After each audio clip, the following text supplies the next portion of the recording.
Chapter 13. Did Jesus say we should tithe? Jesus and the famous "you should not have neglected tithing" scripture. Woe unto you, scribes and Pharisees, hypocrites! For ye pay tithe of mint and anise and cumin, and have omitted the weightier matters of the law, judgment, mercy, and faith. These ought ye to have done, and not to leave the other undone. First of all, I would like to tell you what this verse does not say. It does not say that tithing should be given to the local church. It does not say that tithing should continue in the New Testament. There is no scriptural, historical, or contextual evidence that this verse points to giving money to the local church. It has nothing to do with the local church today and everything to do with the Jewish laws in effect at that time.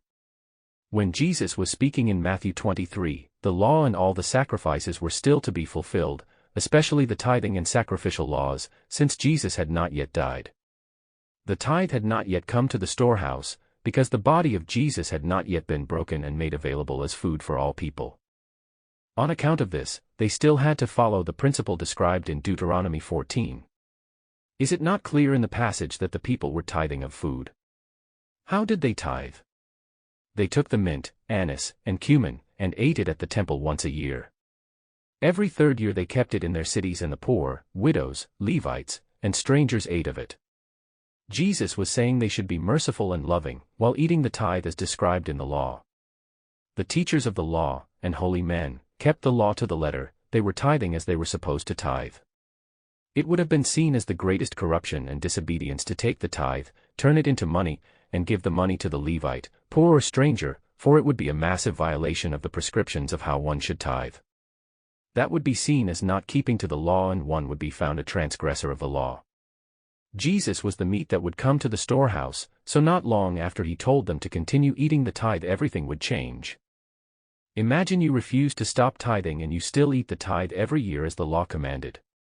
Would that not also be against the true tithe that has come? Once the substance has arrived, there is no need for the shadow. This verse is clearly pointing to Jesus' integrity in the fulfillment of the law. Jesus did not come to break the law but to fulfill it. Once the law is fulfilled, like prophecy, it no longer has value except for the fulfillment right in front of you. Since the manna from heaven had to be tithed, placed in an omer, which means to be chastised, Jesus would not be against them tithing by eating the mint and spices, since it was still a system that was to be fulfilled by Jesus. Jesus was not referring to tithing as giving money to the priests. It would be erroneous to conclude, from this verse, that Jesus was commanding the New Testament church to give 10% of their money to the local congregation. There is not the slightest hint of that in this passage. Paying tithes according to the prescriptions of the Old Covenant, in the presence of the resurrected Jesus, would be dishonoring the meat that came to the storehouse. It would be seen as dishonoring the work of Jesus on the cross.